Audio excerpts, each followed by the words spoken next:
السلام علیکم ورحمۃ اللہ وبرکاتہ۔ الحمدللہ رب العالمین والصلاة والسلام علی اشرف الانبیاء والمرسلین نبینا محمد وعلی آلہ واصحابہ اجمعین وبعد۔ برادران اسلام، ماہ رجب سیریز کے تمہیدی اور افتتاحی حصے کے بعد اب آئیے ذرا ہم ماہ رجب کے سلسلے میں مزید کچھ باتیں آپ کے سامنے رکھیں۔ اس سلسلے میں سب سے اہم اور بنیادی بات جو اصولی طور پر سلف امت اور امت کے اعلام علماء کی تصریحات کے حوالے سے سب سے پہلے آپ کے سامنے رکھنی چاہیے، وہ یہ ہے کہ اس مہینے کی فضیلت کے سلسلے میں خصوصی طور پر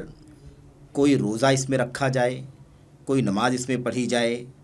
یا اس کی کوئی رات خاص کی جائے مثال کے طور پر، یا اس قسم کی کوئی خصوصی چیز اس مہینے میں اگر کی جائے تو ایسی کوئی چیز اسلام کے اندر موجود نہیں ہے، اور نہ اس سلسلے میں کوئی بات صحیح اور مستند طور پر کہیں مروی ہے۔ اس بات کی وضاحت امت کے بہت سارے علماء نے اپنی اپنی کتابوں میں کیا ہے۔ اس سلسلے میں سب سے زیادہ اہم اور بنیادی بات یہ ہے کہ امام حافظ ابن حجر عسقلانی رحمۃ اللہ علیہ نے جو چوٹی کے امام اور عالم ہیں، انہوں نے اس سلسلے میں مستقل ایک رسالہ، ایک کتاب لکھا ہے، اور اس کتاب کا نام ہے تبیین العجب بما ورد فی رجب۔ اس کتاب کے اندر انہوں نے بہت ساری تفصیلات ماہ رجب کے سلسلے میں پیش کی ہیں۔ اس میں بہت سارے منکرات، بہت ساری بدعات، بہت ساری خرافات، ضعیف اور موضوع روایات جو اس مہینے کے حوالے سے بیان کی جاتی ہیں، ان کا تذکرہ امام ابن حجر رحمۃ اللہ علیہ نے اپنی کتاب میں کیا ہے۔ یہ بات انہوں نے کہی ہے کہ اس مہینے کی خصوصی فضیلت کے سلسلے میں کسی خاص روزے، نماز یا کسی اور چیز کے سلسلے میں کوئی بھی فضیلت ثابت نہیں ہے، اور کہتے ہیں کہ یہ بات جو میں بہت زیادہ یقین کے ساتھ کہہ رہا ہوں، یہ بات سب سے پہلے میں نہیں کہہ رہا ہوں بلکہ مجھ سے پہلے اس سلسلے میں امام ابو اسماعیل الہروی الحافظ رحمۃ اللہ علیہ نے یہ بات مجھ سے پہلے کہی ہے۔ اس کے بعد حافظ ابن حجر رحمۃ اللہ علیہ نے بہت ساری ضعیف اور موضوع روایات کا تذکرہ یہاں پر کیا ہے۔ اختصار کے ساتھ چند مشہور روایات جو ماہ رجب کے سلسلے میں بیان کی جاتی ہیں، اسے نشر کیا جاتا ہے، آج سوشل میڈیا کے وسائل ہیں، اسے پھیلایا جاتا ہے۔ چند احادیث جو ضعیف ہیں، اس طرح سے چند احادیث جو موضوع ہیں، جھوٹی ہیں، من گھڑت ہیں، ان کا تذکرہ کر دینا آپ کے سامنے مناسب ہے، تاکہ عوام اس سلسلے میں آگاہ ہو جائیں، بیدار ہو جائیں، ان ضعیف اور موضوع روایات کو اچھی طرح سے سمجھ جائیں اور اس سے اپنے آپ کو بچائیں، اور جان لیں کہ ان روایات میں جو باتیں بیان کی گئی ہیں وہ غیر معتبر ہیں، غیر مستند ہیں، ان پر اعتماد کرتے ہوئے اس مہینے کے اندر کوئی عبادت کرنا درست نہیں ہے۔ آئیے سب سے پہلے چند ضعیف روایات کا تذکرہ آپ کے سامنے کیا جاتا ہے۔ مثال کے طور پر سب سے پہلی بات، ایک مشہور حدیث ہے جو ضعیف ہے، اور اسے ائمہ حدیث نے ضعیف قرار دیا ہے، اور اس سلسلے میں حوالے بھی انشاءاللہ تبارک و تعالیٰ آپ کے سامنے سرسری طور پر آئیں گے۔ وہ روایت یہ ہے کہ بیان کیا جاتا ہے کہ اللہ کے نبی صلی اللہ علیہ وسلم نے فرمایا ہے، ان فی الجنۃ نہرا یقال له رجب ماؤه اشد بیاضا من اللبن واحلی من العسل من صام یوما من رجب سقاه اللہ من ذلک النہر۔ اس روایت کا معنی کیا ہے؟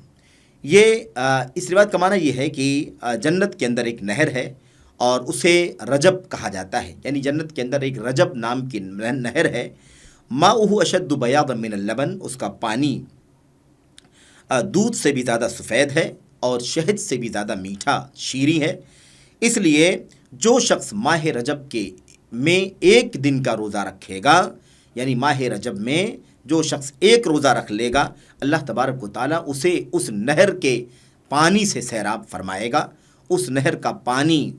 اللہ تبارک و تعالیٰ اسے عطا فرمائے گا اور اسے پی کر کے اسے سیراب کرے گا۔ میرے بھائیوں، میرے بزرگوں، یہ روایت جو آپ کے سامنے بیان کی گئی، یہ روایت ضعیف ہے، اور اس کی تفصیل یہ ہے میرے بھائیوں کہ حافظ بن حجر رحمۃ اللہ علیہ فرماتے ہیں کہ اسے امام ابو القاسم تیمی رحمۃ اللہ علیہ نے اپنی کتاب ترغیب ترہیب میں نقل فرمایا ہے۔ حافظ اصفہانی نے بھی اپنی کتاب فضل الصیام کے اندر نقل فرمایا ہے، امام بہقی نے فضائل الاوقات کے اندر بھی نقل فرمایا ہے، ایسے اور بھی لوگوں نے اپنی کتابوں میں اسے نقل ضرور فرمایا ہے، لیکن یہ روایت ضعیف ہے۔ امام ابن الجوزی رحمۃ اللہ علیہ نے اپنی کتاب العلل المتناہیہ کے اندر لکھا ہے کہ اس روایت کے اندر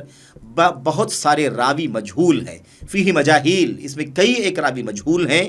اس لیے ان مجہول راویوں کی وجہ سے اس حدیث کی سند ضعیف ہے اور اس لیے اس حدیث پر عمل نہیں کیا جا سکتا، یہ ناقابل عمل ہے۔ یہ ایک روایت ہے۔ اسی طریقے سے ضعیف روایات کے قبیل سے چند اور بھی روایتیں آپ کے سامنے پیش کرتا ہوں میں۔ مثال کے طور پر بیان کیا جاتا ہے کہ اللہ کے نبی علیہ الصلوۃ والسلام نے فرمایا اللہم بارک لنا فی رجب و شعبان و بلغنا رمضان، اے اللہ ہمیں برکت عطا فرما ماہ رجب میں اور شعبان میں اور ہمیں ماہ رمضان تک پہنچا۔ یہ روایت اور زیادہ مشہور ہے، بہت زیادہ مشہور ہے، کیونکہ اسے ماہ رجب کے علاوہ ماہ شعبان میں بھی بیان کیا جاتا ہے، ماہ رمضان میں بھی بیان کیا جاتا ہے۔ یہ روایت بھی میرے بھائیوں، میرے بزرگوں، ضعیف ہے، اور اس سلسلے میں معروف بات یہ ہے کہ علامہ البانی رحمۃ اللہ علیہ نے اور ان سے پہلے دیگر محدثین نے، محققین نے اس روایت کو ضعیف قرار دیا ہے۔ ایسے ہی اس سلسلے میں جو ضعیف روایتیں بیان کی جاتی ہیں اس میں سے ایک حدیث یہ ہے کہ اللہ کے رسول صلی اللہ علیہ وسلم ان رسول اللہ صلی اللہ علیہ وسلم لم یصم بعد رمضان الا رجبا و شعبان، کہ رسول کریم صلی اللہ علیہ وسلم نے رمضان کے مہینے کے بعد صرف رجب اور شعبان کے مہینے میں روزہ رکھا ہے۔ میرے بھائیو، یہ روایت بھی ضعیف ہے اور اس کا ضعف ایسے بھی واضح ہے کہ صحیح روایتوں کے خلاف ہے، صحیح روایتوں کی، مستند روایتوں کے خلاف ہے، کیونکہ ہم اور آپ اچھی طرح سے جانتے ہیں کہ نبی کریم صلی اللہ علیہ وسلم نے ماہ محرم میں بھی روزہ رکھا ہے، یہ نبی کریم صلی اللہ علیہ وسلم کی سنت رہی ہے۔ اس طریقے سے نبی کریم صلی اللہ علیہ وسلم ماہ شوال میں بھی 6 من شوال یعنی 6 عیدی روزے بھی اللہ کے نبی علیہ الصلوۃ والسلام رکھا کرتے تھے۔ یہ اس لیے یہ بات بالکل ہی درست نہیں ہے، کیونکہ صحیح روایات کے ایسے بھی خلاف ہے۔ ویسے اس کا حکم یہ ہے کہ روایت ضعیف ہے، اور اس سلسلے میں میرے بھائیوں اس حدیث کے اندر دراصل ایک راوی ہے یوسف بن عطیہ، یہ ضعیف جداً یعنی بے انتہا ضعیف ہے، اسے محدثین نے بہت زیادہ ضعیف قرار دیا ہے۔ حافظ بن حجر رحمۃ اللہ علیہ نے اسے اپنی کتاب تبیین العجب کے اندر نقل فرمایا ہے اور اس حدیث کی نکارت کو، اس کے ضعف کو واضح کیا ہے۔ یہ 3 روایتیں جو آپ کے سامنے بیان کی گئی ہیں، یہ روایتیں وہ ہیں جو ضعیف روایتوں کے قبیل سے ہیں، اور یہ روایتیں ایسی ہیں جن روایتوں کو کثرت سے بعض خطبہ یا ایسے ہی واعظین اپنے وعظوں میں، اپنی نصیحتوں میں بیان کرتے رہتے ہیں۔ بہرحال یہ روایتیں ضعیف ہیں، ناقابل اعتبار ہیں، اس لیے رجب کے مہینے میں خاص طور پر آپ ان روایتوں کو سنیں تو آپ سمجھ لیں کہ یہ روایتیں ضعیف ہیں، ناقابل اعتبار ہیں، اور اسے بیان کرنا، اس کے مطابق عمل کرنا بالکل ہی درست نہیں ہے۔ بہرحال میرے بھائیو، اللہ سے دعا کرتے ہیں کہ اللہ تبارک و تعالی ہمیں اور آپ کو کسی بھی دین کے مسئلے میں ضعیف روایات سے بچنے کی توفیق عطا فرمائے، خواہ اس کا تعلق احکام سے ہو، خواہ اس کا تعلق فضائل اعمال سے ہو، دونوں صورتوں میں بہرحال